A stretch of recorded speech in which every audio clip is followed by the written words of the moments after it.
the first to know Nsem-Pii TV. Yena nanom ana de bia omota ka nsem se sade eche ne ante asempoforo a yechi yenye nim na otwe awie ya asem baako a abeto Ghana mam ha a obia ka ho asem obia twe ne sen basa efa eye Metro TV Good Evening Ghana host lawyer Paul Adom Otchere amle bia twem no no so ene na eye board chairman for Ghana Airport Company Limited. Na enyelim say yawa ana office of the special prosecutor Kissi Agyebeng eto ne nsafre lawyer Paul Adom Otchere ewo ne office enyelim say OSP from so ukọ na ukotie asem kura ewo ho nti lawyer Paul Adom Otchere edo ose yoyo say OSP friend dia no nim asem kura eye OSP ebe ka chende no ukọ akotie asem no aba na ukọ ya OSP say lawyer Paul Adom Otchere abano ye board chairman for Ghana Airport Company Limited no some sikabi corruption bibi ya fe finance enti ubehia say lawyer Paul Adom Otchere eba be cheche ni nsemu na OSP bail condition OSP edema lawyer Paul Adom Otchere lawyer Paul Adom Otchere so no oni hwe oba Japade oba bia o say ode eba besi bail condition we ya no and you can say atwi kasem no ebe kan say awowa enam so yenkolekota lawyer Paul Adom Otchere efi OSP office akopemu ewo ye NIB na ene lawyers mebre na ene de Nsem-Pii na Ay3de efa OSP nyoma bia oye no one ne NDC amone okoyi eye no Ghana mam ha na Vincent Eko Asefua eye the member of parliament for Otchere constituency honorable Vincent Eko Asefua enso any lawyers mebre na de nsem ababatudwa ene na yenje brabusua yenti nsem a honorable Vincent Eko Asefua ene lawyers yi edetudwa akase ebono so na nne ade achi ye da bia ni asem foforo eba ene na watwe ya wie ne ade wie eya nkwa no ma special prosecutor ya chese papa yi na ene na momframa mu se wo se good evening Ghana good evening ene ya wukọ Metro TV a good evening Ghana ne woyo ya biribi atwam onu ono aso ne board chairman wukọ Ghana Airport ho no mo a na chese be mai wonne board chairman ya boda eye kuo ye frɛ wonsa Ghana Airport Company Limited ano Paul Adom Otchere asem na mekan na asem ne di ka ba se OSP ankwano so ohia no na so ewo wani na momframam ane wono to nkra se o se ye to nsa frɛ wo ne asi ehia na ye special prosecutor ene frɛ wa o de nti na abeka so nkro eti mekɔ ampa nnura ye te so de osia yoyo wakɔ no okokoduru ya omanfo hwe animu se bia nka kwadu yi de bono ye de boni wie na ye twero na no asem na se ebe mani beri ane amani beri afenura efiri no nsia na abono nson na abono nkono na abono ndu ewo mu an ye tete se o ye de ne kwa NIB ene ka NIB wo Ghana enye bank no wo ho na nso we no asabe ye tete bi no NIB wonum de na ekọ omu edi akire omu sika mienu na sha ase edi ka no a no ekoro no omu nim so yedan ya Adom Otchere hye baakum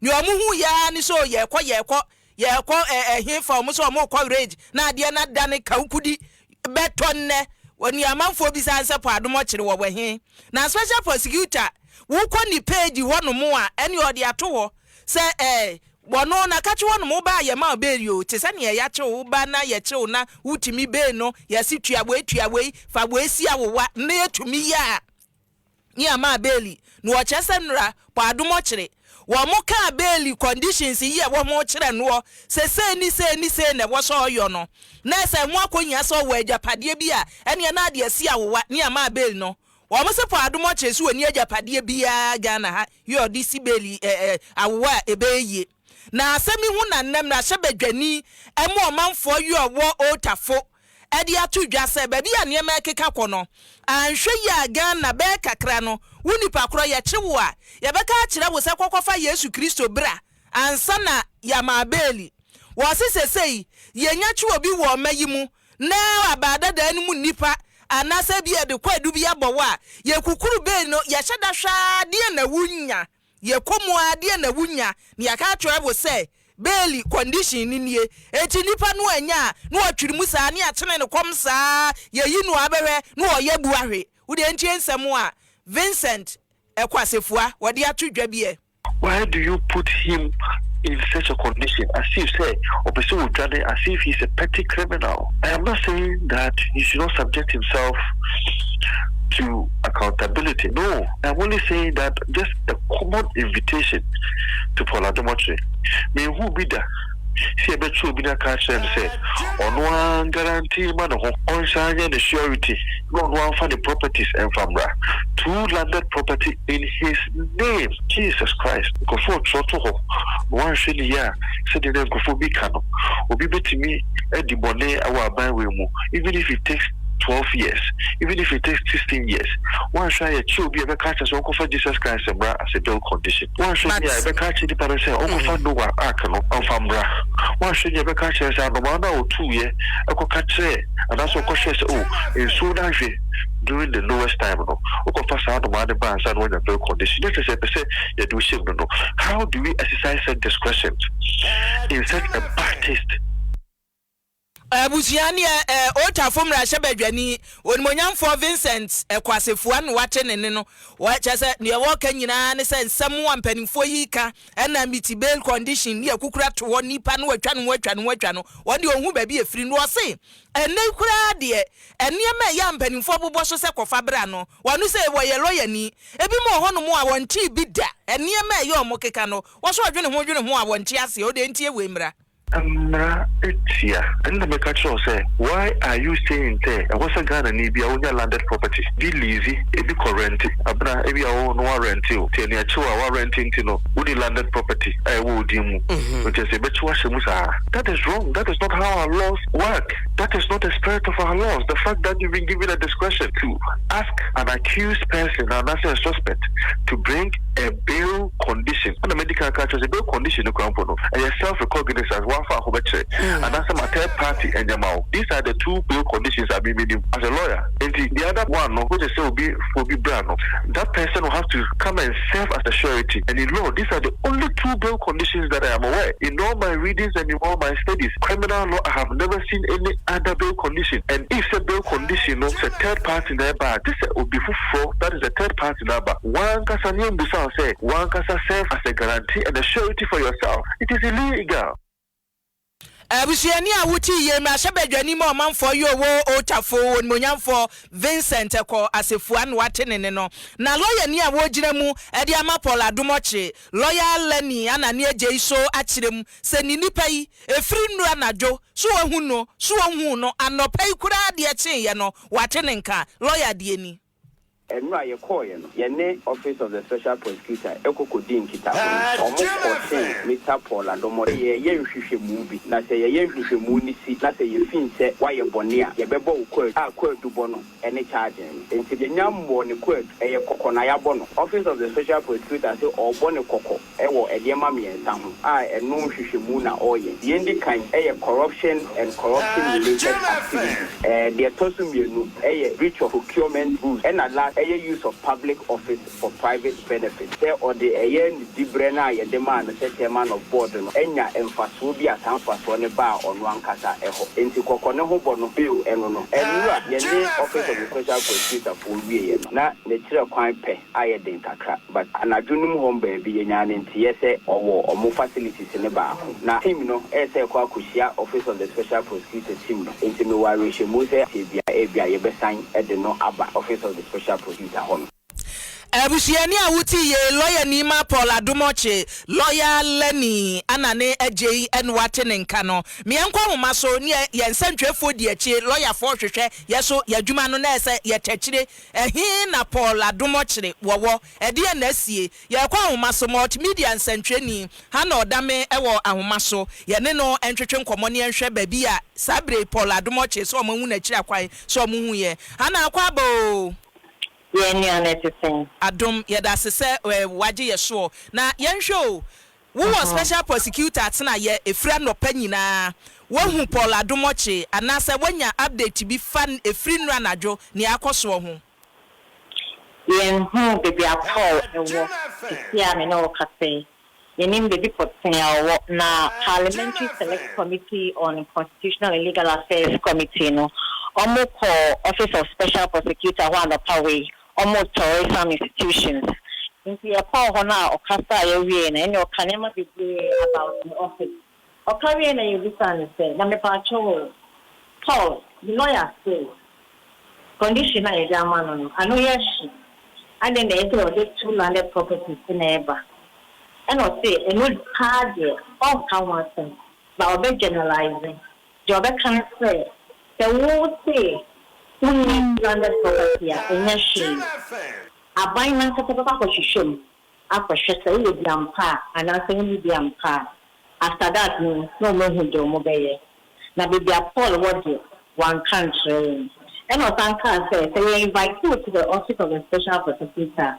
He say, let an idea amount. They may do. Just say, you see, ban of a legal counsel and answer a lawyer. They do it, Chibra, because they be a one lawyer, it can be demanded. To say, by 2 quantity, let an idea amount. Show me your fans, however. Now, Obana to be the Sina South only landed property media. And there's so many. And on there, you can no one on here and run. It is here. Enti Hana yen show a free send yem penifo aka ne wadi ka dia tudwa so omo se omo anka se kohwehwem so wa japade bia enti yenya hu ba bi owo nyina akiri no until say ombekwa akohwehwem awie no Paul Adom Otchere ebe wo special prosecutor na tena ye ba bi kro de na hye no obedem ho no mo akonsi ombe sa nhwehwemu na awie sa na penifo kan and no by a bit or see a midget. On come on Pese or baby star, and similar with the Ano because yes, not so bad, a table or see no party or should I country. Now the can say the one I was only be there, the best a bunch, a bunch, yeah, no matter take care from there. Memfansi ana me na wase abushia ha na odame ene ya tenene no Joy FM en wo ye na adwuma multimedia adwumakuo ye mu nti se wuti a Paul Adom Otchere ne lawyer ni ese nkomotwetwen no se wudi counsel ni e boy ya ne lawyer se o se anopa yi o matene nka eti ba bi kuro hye no sa abre ya special prosecutor mpanimfo so o mu ntumi nkire so obedam o so obeye dan yi eso wo hyem entu di akire ni aka ye de beba ame yehwe de ekoso OSP Paul Adom Otchere watoto na no awie wa mabel want to be meet conditions no concerns na yetete no and say bail conditions no ye outrageous I know den do say obetumi amiti but in your view as an MP and as a lawyer a process so far akoso no seem to be woman so the moment check on my odaro mejidi say for 2 months for no for so na bugu questions I may know my answer, especially when there's an interview like this. But I will crave for your indulgence. Do you, in the deepest of your heart, do you think, say, sir, and yes, Paul and Kofamano, son, what may meet a supposedly bail condition, a bail? Abana what way and then you catch us say for 10 landed properties bra you find say be our papa was sick and so for 2 years kai nti be our dino nai into only tenant you know it means you have to be incarcerated, you have to be put behind bars because you have not been able to meet somebody's whims and caprices of a determination of what a bail condition is. It's an attack on press freedom and every day. Sabra and one casano who disankomo because a name in the union be a bit true so multimedia. About we buy go for more appointment. They are all now in public service now. So tomorrow they can be asked to come and account for their stewardship. So if we don't speak about it and comment on the ills, it will be a problem. Just also, we all know, say Kissi Agyebeng has been criticized by Paul Adom and the Good Evening Ghana show on some of his reckless decisions or some of his incompetent decisions. It is on that basis, and on a public office, we don't speak about it and comment on the ills. It be a problem. Just also, we all know, say, Kissi Agyebeng has been criticized by Paul Adom and the Good Evening Ghana show on some of his reckless decisions or some of his incompetent decisions. It is on that basis, and on a public office, and they settle personal scores. Why am I saying so? On what basis now? But me, I can't show we say on only a Otchere. Now, so we contract there, Ghana Airport Company Limited, which is about revenue assurance. Knowing very well the structure of how our agencies work in this country, Otchere does not micromanage an institution. Otchere does not administer the day-to-day administration of an institution, and that is the sole prerogative per every act or every law in this country. The sole prerogative of the CEO. The CEO will sign the contract. CEO will seek for the Public Procurement Authority's approval. The board, what they do, and they say about policy advice, policy directives, and in fact, it is a board, not a member or a chairman. The board which is responsible. So on what basis now, board chairman, all the other board members? The board chairman is just one person. He couldn't have unilaterally, solely approve of a contract without recourse to the other members. That is not possible. I have been a board member before. Now I'm a board member. Oh, why? The board chair sometimes will disagree with members, maybe about minority, in terms of making a decision. But when the larger members decide, the board chair has no say because he or she is just a member, but he just chairs our meetings. In any case, if Paul Adom Agyebeng, and I say this not because I am saying that Paul Adom should not subject himself to accountability. Abinawo studio wa wuti. Sene kasi ya shushawa. Abina ne dempa ne dey. Ne dempa ne dey tia. Ibe kasi ya shushawa abina ya dey. Inti jise chinchile edini shim. Anasi edini tuwe fiase. Because we can always find, you see, bill conditions. And when our forefathers were drafting our laws, bill condition, the demand will be na ya je be uncle for bibi mbra. And in the case, at the end of Fabrano, there's a Fabra because one man may be a decided not to the car. What I say? Paul Adom on one the tender itself in. Paul Adom, this is somebody who is well known. Or your program every Tuesday, Thursday.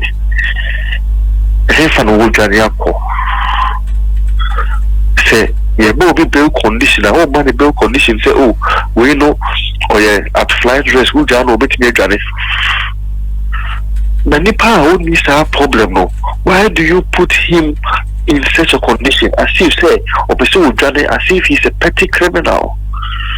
I am not saying that he should not subject himself to accountability. No. I am only saying that just a common invitation to Paul Adom on any day you find him or his lawyer represented. Okay.